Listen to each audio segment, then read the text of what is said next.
Hi everybody! If you are just joining me, we are working on a new challenge, a 30-day of cookie challenge. And these cookies are recipes I either have never tried before or classics that I have never done myself, recipes I pulled off of Pinterest or online somewhere, and then you and I are going to just go on this journey together. So today is something a little bit different, and it actually came about because my partner goes to work with somebody who cannot have dairy. And so nowadays we all kind of deal with at least someone we know has an allergy to something. And it's having an allergy to dairy can be a big problem. A lot of people have a sensitivity to dairy anyway, like they can't have ice cream or they can't have milk. This one can't even have it baked in anything. And so she feels a little bit left out, I think, when it comes to holiday season. So what we're going to do today is we're going to do a chocolate chip cookie that is dairy free. I have not done this recipe in this way before. I have done this recipe before, but in a gluten free. So all of the ingredients I am doing, if you want to do gluten free, you can use this recipe for that. It used the 1-to-1 ratio of the Bob Mills flour, the blue bag. I got it on Amazon, so I'm sure you guys can get it on Walmart and something like that. But today we're going to do a dairy-free version and see if it works. So first thing off we're going to do is we're going to put our butter in.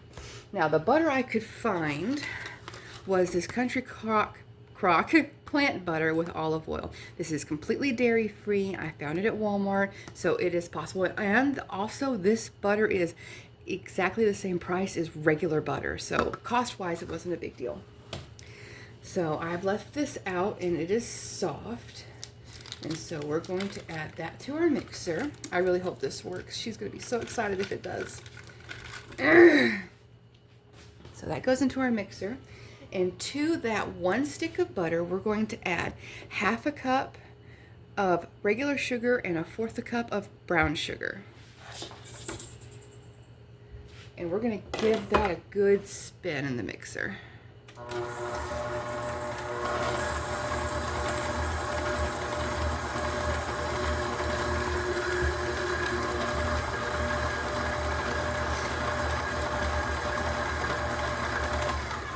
And keep in mind as you're going to take your paddle off or to get a spatula and really scrape the bottom. Make sure you get that butter and sugar nice and incorporated.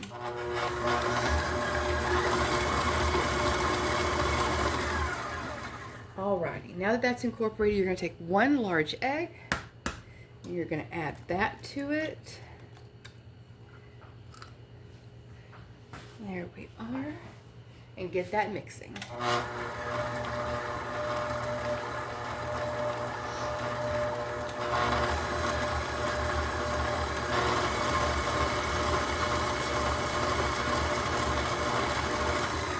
All right, and again, scrape that down real good because you want all these ingredients to be mixed together very well.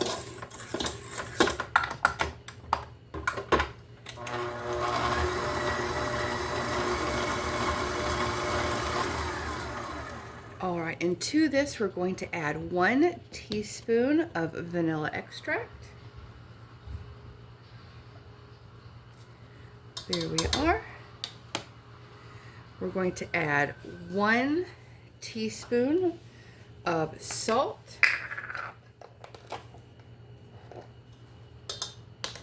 And we're going to add 1 teaspoon of baking soda.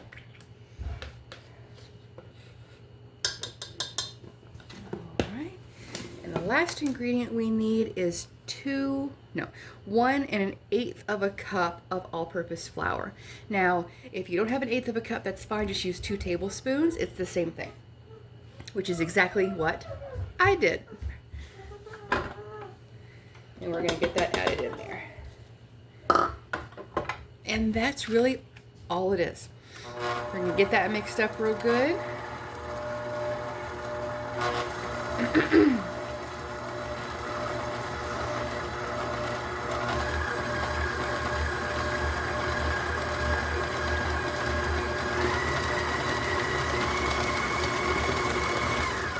And there we are. So the last thing we're going to do is At Kroger is normally where I find the chocolate chips that are dairy free, but I didn't find them there this time.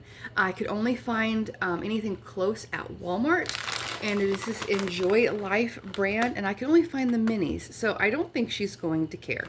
But usually I can find the regular size at Walmart or Kroger, something like that. So we're going to add a little bit and then mix it up and just kind of see how this goes.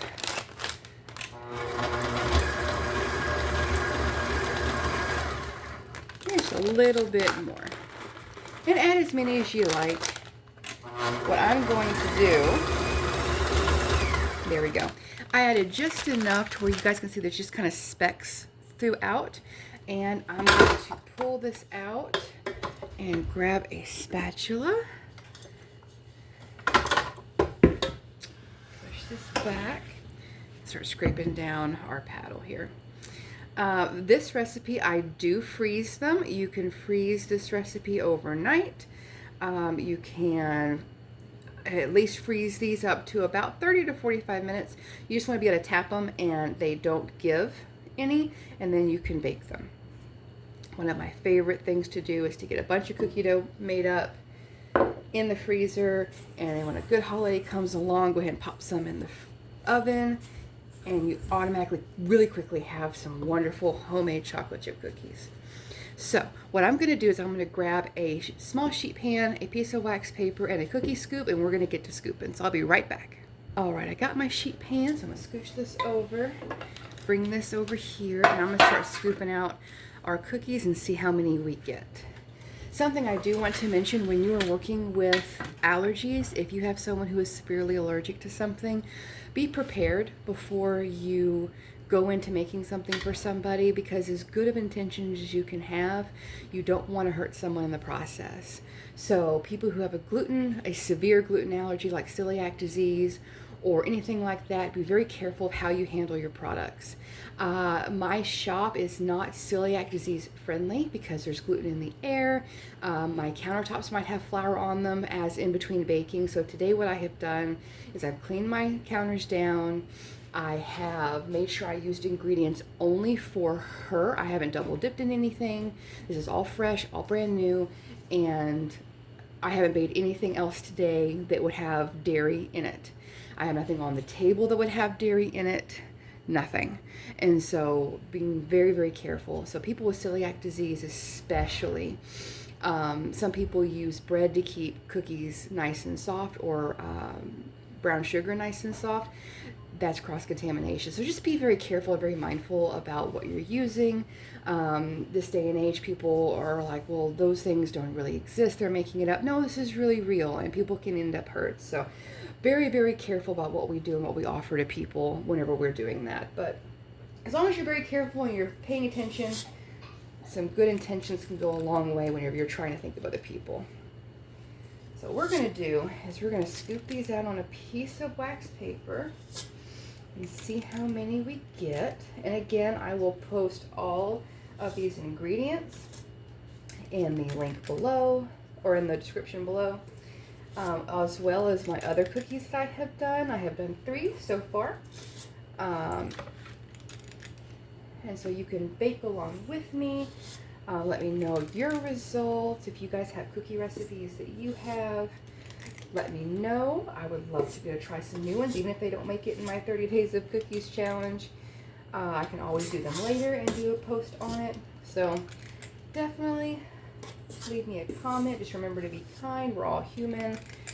We all have our own opinions. Doesn't make anyone right or wrong. Just trying to have a good time. And keep in mind that these recipes are not mine. I did not make any of these up on my own.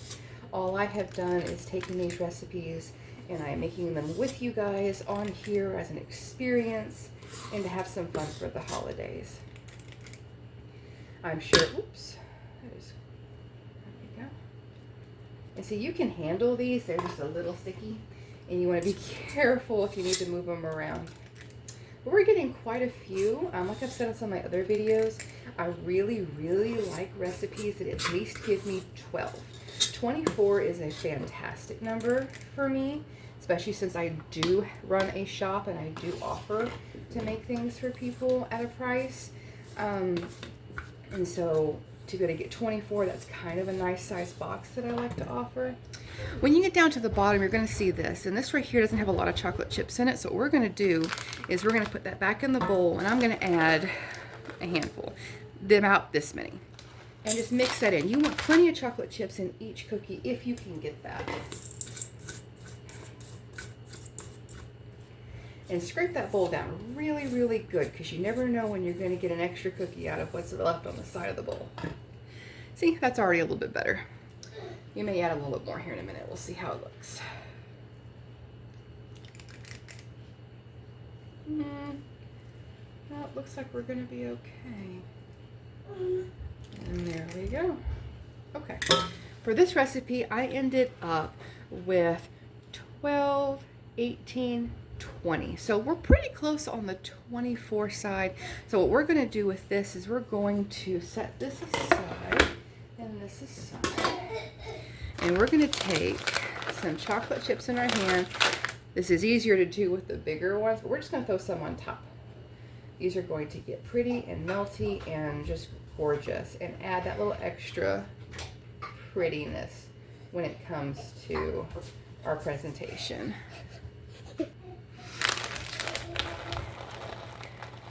And for those of you wondering, I have used maybe about half of this bag of chocolate chips. So not too bad, so you can always double dispatch and you can get plenty. I'm hoping, because I'm going to take some of these to my work as well, to see if they can taste a difference in my regular chocolate chip cookie recipe that I do for people who people love, and these that have no dairy in them. I'm very interested to see what their reaction is going to be. We're going to get all these decorated up nice and pretty, and what we're going to do is we're going to put these in the freezer for about anywhere from 30 to 45 minutes or so. Nothing crazy. We just want them to firm up enough to where they're not going to give. It just prevents them from spreading way too much, especially with this type of butter that I'm using. We shall see how this goes. All right, a little bit more. I still can say I probably used maybe about half that bag. That's not too bad. And I got chocolate chips everywhere. Okay. Alrighty, so I'm going to pop these in the freezer for a little bit. Go ahead and preheat your oven to 350 degrees. And whenever that's all ready and these are ready, I'll be back with you to pop them in the oven and see what they look like. Alrighty, and it has been about 30 minutes and these are pretty solid. Before I could just squish them in, not a problem, but these are pretty solid. If you wanted to give another 15, you can, but we're going to put these 12 at a time on a board, on a baking sheet, and it's going to be about 11-ish minutes in the oven. We'll see how the butter works. I know with the gluten-free ones, it's anywhere between 11 and 14 minutes. So we're going to give this a try, and we'll be back, and I'll show you what they look like. And we're back. It took about 12 minutes, and these did spread more than the normal cookies that I do, but look how pretty those turned out. They're nice, chewy, and soft, and look at that. Perfect and yummy. And I would say this is a very, very amazing success with these. I hope you guys try them. If you do, definitely let me know. I'm gonna get these packed up for her and send these off with her to work. So I will talk to you guys next time. Please join me on my next day of my 30 Days of Cookies challenge. And if you want to leave me a comment, please do. Please remember to be kind, and you guys have a great night. Bye.